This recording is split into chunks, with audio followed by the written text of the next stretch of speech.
तो फ्रेंड्स, अब हम ये देखने वाले हैं कि हेक्सागोनल क्लोज पैकिंग में दो परतों के बाद तीसरी परत को किस प्रकार रखा जाएगा।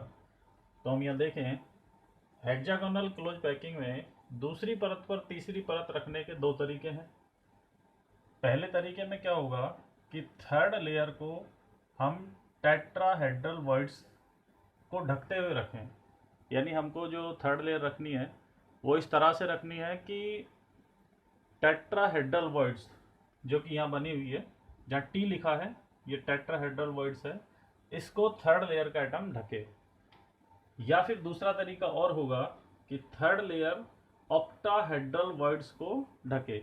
यहाँ ऑक्टाहेड्रल वॉइड्स भी बनी हुई है, जो थर्ड लेयर का एटम है वो ऑक्टाहेड्रल वॉइड्स को ढके। इस तरह से भी हम रख सकते हैं। तो सबसे पहले हम ये देखते हैं कि टेट्राहेड्रल वॉइड्स को ढकने पर किस प्रकार की स्ट्रक्चर बनेगी।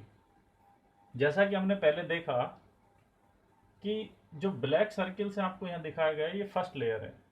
फर्स्ट लेयर के ऊपर जब हमने सेकंड लेयर रखी थी जो कि रेड कलर से सर्किल से रिप्रेजेंट है, इसमें यहाँ टेट्राहेड्रल वॉइड्स बनी थी, यहाँ ऑक्टाहेड्रल्स। अब हमको करना यह है कि इस टेट्राहेड्रल वॉइड्स पर थर्ड लेयर का एटम रखना है। फर्स्ट लेयर ऑलरेडी है हमारे पास जो कि ब्लैक कलर के सर्किल से रिप्रेजेंट है। सेकंड लेयर रेड कलर से रिप्रेजेंट है। यहाँ जो टेट्राहेड्रल वॉइड्स बन रहा है इसके ऊपर हमको थर्ड लेयर का एटम रखना है। तो होगा ये कि जो फर्स्ट लेयर का ये जो सर्किल है, जो एटम है जिसको यहाँ ब्लैक कलर से रिप्रेजेंट किया हुआ है, जो थर्ड लेयर का एटम होगा वो बिल्कुल इसके ऊपर आने वाला है। यानी थर्ड लेयर फर्स्ट लेयर के बिल्कुल सेम होगी। अगर हम फर्स्ट लेयर को ए लेयर नाम देते हैं तो सेकंड लेयर को बी नाम दिया जाएगा। देन आफ्टर जो थर्ड लेयर आएगी वो फिर से ए के जैसी होने के कारण या फर्स्ट लेयर के जैसे होने के कारण उसको ए नाम दिया जाएगा। इस अरेंजमेंट को देखने के लिए हम और दूसरी तरह से इस प्रकार इसको देख सकते हैं कि फर्स्ट लेयर जिसमें ब्लैक सर्किल के 1 2 3 4 5 6 एटम इस तरह से और एक एटम सेंटर में, इस तरह का स्ट्रक्चर हमने हेक्सागोनल क्लोज पैकिंग में पढ़ा था। उसी के ऊपर ये 3 एटम्स हैं जो कि सेकंड लेयर के हैं। अब हमको थर्ड लेयर इसके ऊपर रखना है। तो थर्ड लेयर जो होगा वो बिल्कुल फर्स्ट लेयर के जैसा होगा। उसको आप यहाँ देख सकते हैं, जो यहाँ सर्किल से जिस सर्किल को यहाँ शेडेड किया हुआ है, छायांकित किया हुआ है, वह यह फर्स्ट लेयर का ये वाला सर्किल है जो कि बिल्कुल टेट्राहेड्रल वॉइड्स को बनाने में यूज हो रहा है बैक साइड में। और 6 एटम जो यहाँ ब्लैक सर्किल से आपको दिखा रखे हैं वो ये 6 एटम है और ये 6 एटम इस सेंटर एटम को टच करे हुए हैं।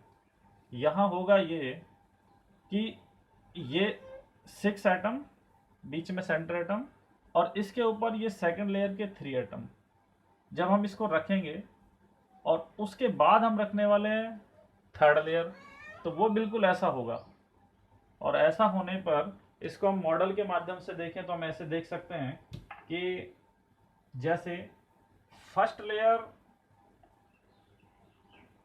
में आपको 1 2 3 4 5 6 और ये सेंटर एटम, जैसा कि अपन ने हेक्सागोनल क्लोज पैकिंग में पढ़ा था। हेक्सागोनल जो स्ट्रक्चर थी 2D की, और इसी के ऊपर रखना है हमको ये सेकंड लेयर के 3 एटम। तो वो जरा कुछ इस तरह से आप ये देखें कि ये सेकंड लेयर के जो 3 एटम्स हैं इसको हम इस प्रकार से यहाँ रख दें, फर्स्ट लेयर सेकंड लेयर।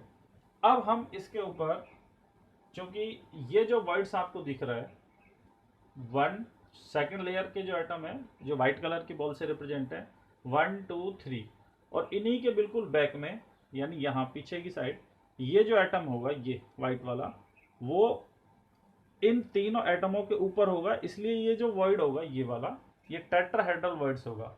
ये फर्स्ट लेयर, ये सेकंड लेयर। अब थर्ड लेयर का एटम टेट्राहेड्रल वॉइड्स को ढकते हुए रखते हैं तो इसका स्ट्रक्चर हमारे सामने कुछ ऐसा निकल कर आता है। जैसे कि ये देखें आप, आपको मॉडल से स्पष्ट समझ में आ रहा होगा कि ये नीचे वाली जो लेयर है, फर्स्ट लेयर, सेकंड लेयर और ये third layer. Third layer first layer के सेम जैसी है। यहां अगर इस लेयर को ए बोला जाए, इसको बी और इसको सी, तो ये ए बी और फिर से ए, तो ये ए बी और आगे इसी तरह का ये रिपीटेशन चलेगा। तो ये ए बी टाइप का अरेंजमेंट कहलाएगा। यदि हम इस मॉडल में इन सारे एटम्स को, सारे एटम मतलब इस एटम के सेंटर को इससे मिला दें, इस एटम के सेंटर को इस एटम के सेंटर से मिला दें, सेम ऐसे ही और इधर भी, तो आप ये देखेंगे कि आपको एक हेक्सागोनल मिल जाएगा, षटकोण आकृति आपको मिल जाएगी। और इस प्रकार जो स्ट्रक्चर बनती है उसको अपन कहते हैं षटकोणीय निबिड़ संकुलन, यानी हेक्सागोनल क्लोज पैकिंग, और शॉर्ट में इसको कहते हैं अपन HCP। ये जो आपके सामने मॉडल है ये HCP का है। नेक्स्ट हम क्या देखें कि इस स्ट्रक्चर में कुल मिलाकर कोऑर्डिनेशन नंबर क्या होगा। कोऑर्डिनेशन नंबर जैसा कि हम पहले पढ़े हैं कि कोऑर्डिनेशन नंबर वह संख्या होती है जिसमें किसी एक एटम को अधिकतम कितने एटम टच करते हैं। तो आप यहां देखें, ये जो सेंटर एटम है इसको टच करने वाले 6 एटम तो इसी लेयर में है। जब आप इन 3 एटम्स को इसके ऊपर रखोगे तो ये 3 एटम जो कि सेकंड लेयर के होंगे वो भी इस एटम को टच करेंगे। यदि ये अरेंजमेंट ऐसे ही चलता है तो ये ए ये बी, तो श्योर है इसके नीचे बी रहा होगा, और बी रहा होगा तो उसके 3 एटम इसके नीचे से आए होंगे। तो कुल मिला के इस सेंटर एटम को टच करने वाले 6 एटम ये, 3 एटम ये, और नेक्स्ट नीचे 3 एटम और होंगे। तो कुल मिलाकर HCP की हेक्सागोनल क्लोज पैकिंग स्ट्रक्चर की जो कोऑर्डिनेशन नंबर होता है वो होता है 12। अगर पैकिंग एफिशिएंसी की बात करें तो HCP की जो पैकिंग एफिशिएंसी है, संकुलन दक्षता, वो होती है 74%। वो कैसे? जैसा कि हम जानते हैं किसी भी सॉलिड का जो क्रिस्टल होता है उसका टोटल जो वॉल्यूम होता है, उस टोटल वॉल्यूम का कितना वॉल्यूम कॉन्स्टिट्यूएंट पार्टिकल कवर्ड करता है वो उसका कहलाता है पैकिंग एफिशिएंसी यानी संकुलन दक्षता। तो HCP की जो पैकिंग एफिशिएंसी है वो है 74%। नेक्स्ट हम देखें Z, मतलब नंबर ऑफ इफेक्टिव एटम, जिसको हम कंट्रीब्यूशन के अकॉर्डिंग भी पहले हमने देखा था। जैसे हमने देखा सिंपल क्यूबिक यूनिट सेल में जिसमें एटम सिर्फ कॉर्नर पर हुआ करता था, वहां उसका जो कंट्रीब्यूशन निकल के आ रहा था वो आ रहा था 1, क्योंकि एटम जो था वो कॉर्नर पर था। कॉर्नर का एटम 1/8 शेयर्ड होता था और टोटल 8 जगह होने से वो 1/8 इंटू 8 इज इक्वल टू 1। अब हम यहाँ देखेंगे यहाँ नंबर ऑफ इफेक्टिव एटम्स कितने आते हैं। तो ये जो 3 एटम्स हैं ये तो 100% इसी यूनिट सेल के अंदर है। ये जो एटम जिसको सर्किल से शेडेड किया हुआ है, ये वाला ऊपर और नीचे, ये ऊपर वाले फेस के सेंटर पर है, ये नीचे वाले फेस के सेंटर पर है। फेस के सेंटर पर जो एटम होगा इसका 50% तो इस यूनिट सेल में होगा और 50% अपर यूनिट सेल में होगा। सेम ऐसे ही इस एटम का 50% इस यूनिट सेल में, 50% इसके नीचे वाली यूनिट सेल में, क्योंकि जब भी कोई क्रिस्टल लैटिस फॉर्म होता है तो उसमें बहुत सारी यूनिट्स रिपीट होती हैं 3D में।